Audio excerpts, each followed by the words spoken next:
2740 and 381 CLS. Traveling during the holidays.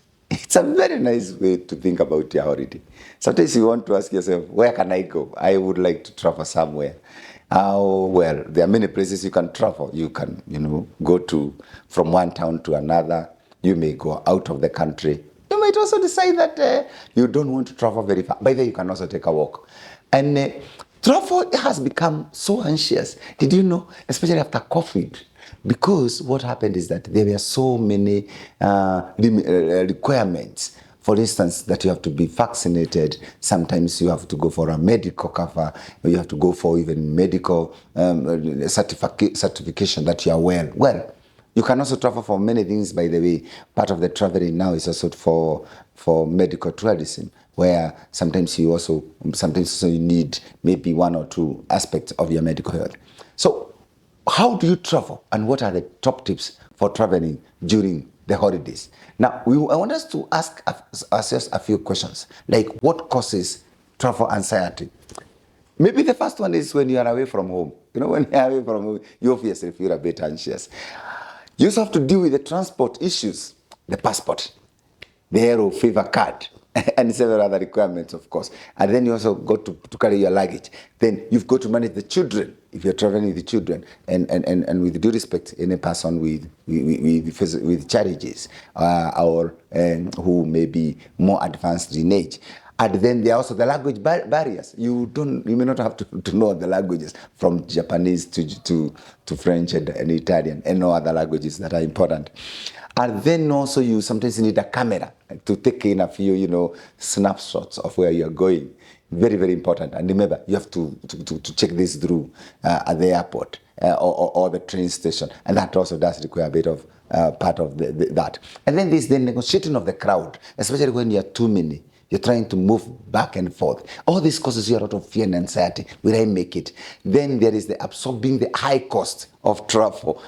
You have the luggage, you have what you are carrying, and then you've got the hotel bills and all.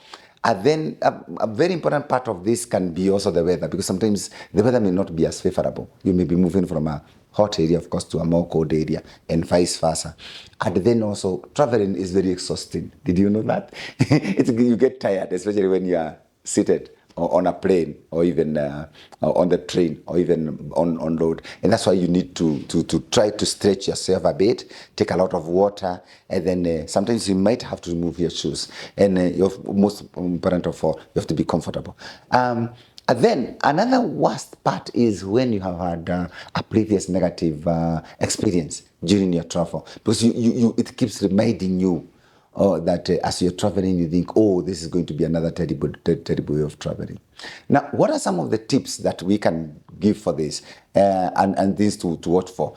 Be very careful when you feel weary and tired. Be careful when you feel irritated.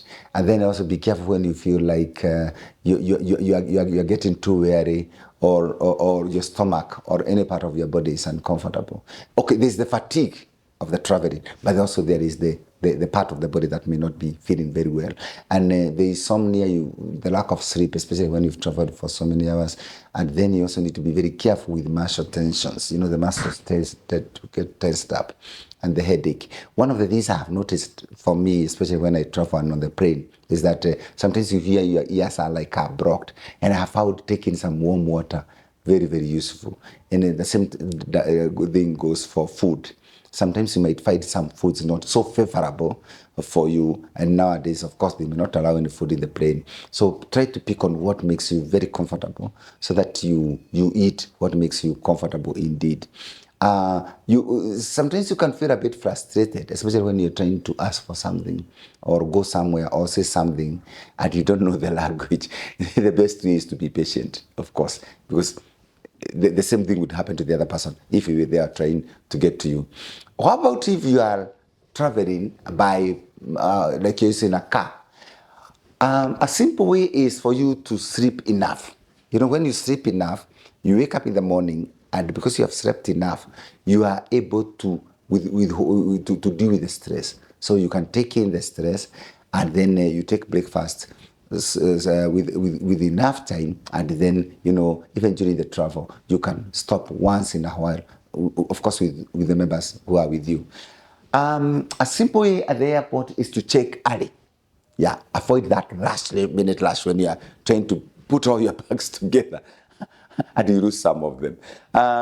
Another way is to not keep changing your travel plans because it tends to make you a bit exhausted. So you stick to your program. You see, it becomes more organized. And if you have to change them, you give yourself enough time so that you can be able to redirect your attention elsewhere.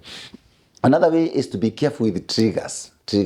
Like if you suffer from sea fever, don't go to the and sit on the up there. You can try a room that is a bit more comfortable, or wherever you feel that you are comfortable, and then make a list of maybe the experiences that you're looking for and what you want to see, so that you don't go to Mombasa.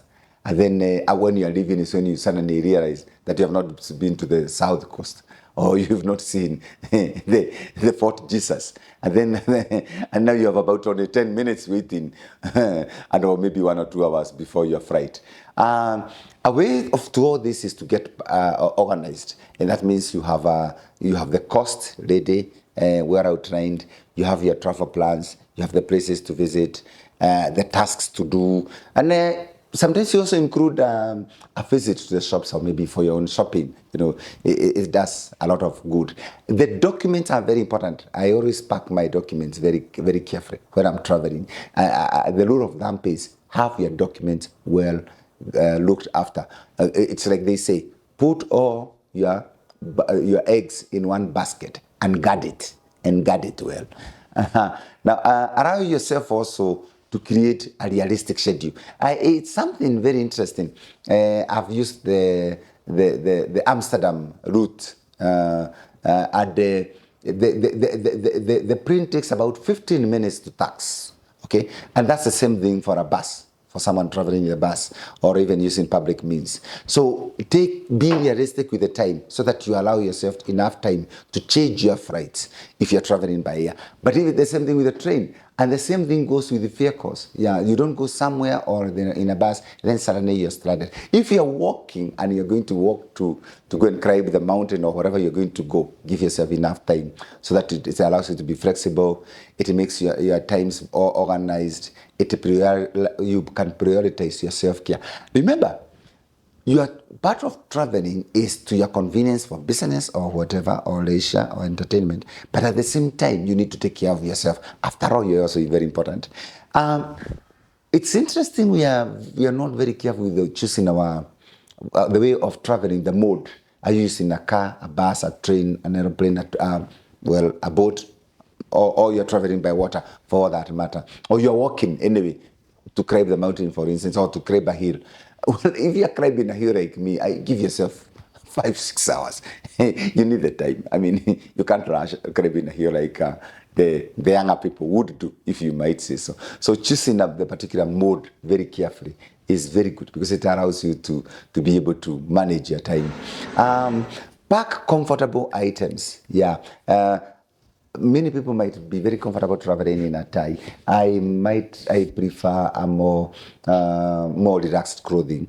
We are not prescribing. Some people actually even like traveling with open shoes. So this is really about you. And then spend time in nature. Whenever you travel, it helps for you to, even if it's for business, it's always good to include in your schedule some time to admire nature. Even if you're going to visit the Israel, for instance, make a bit of that small visit to the Jordan River. It's just as comforting if you're going to Ethiopia to see the mountains. Very, very helpful. You can also have a mindfulness part where you relax in the evening, so that even if you're taking a meal, and maybe this is not your common meal anyway, like me, I've never forgotten this time when I was in Morocco and we were eating a snail. I needed time to stir up and eat the snail. And some people, of course, avoided it. Most important of all, ask for help when you need it. Really interesting. One of the major areas why we rarely ask for help is because we are not sure whom to ask for help. The best people to ask for help are actually the police officers. They are very helpful. The people at the hotel where you are most comfortable with the people with you, it's easier. it's always good to say avoid strangers. Not all strangers are bad, incidentally. 90% of strangers, shockingly enough, are very good. But definitely some who can take advantage of you, depending on where you are. So it's not bad to say that you you take good care of yourself. Traveling is fun. And even during the holidays, it's very important we pack our bags carefully and we organize ourselves how we are going to travel. And the major cause of anxiety during travel and even the holidays is because we are not as organized. And that includes finances, that includes family, and that includes our schedule, that includes the time, that includes the mode of transport, and that includes other aspects like including nature in our travel. And all these aspects come in handy. So we need to be very careful how we travel. And we cannot avoid a lot of anxiety during travel by making arrangement of all these aspects. Travel safely, arrive safely, enjoy yourself.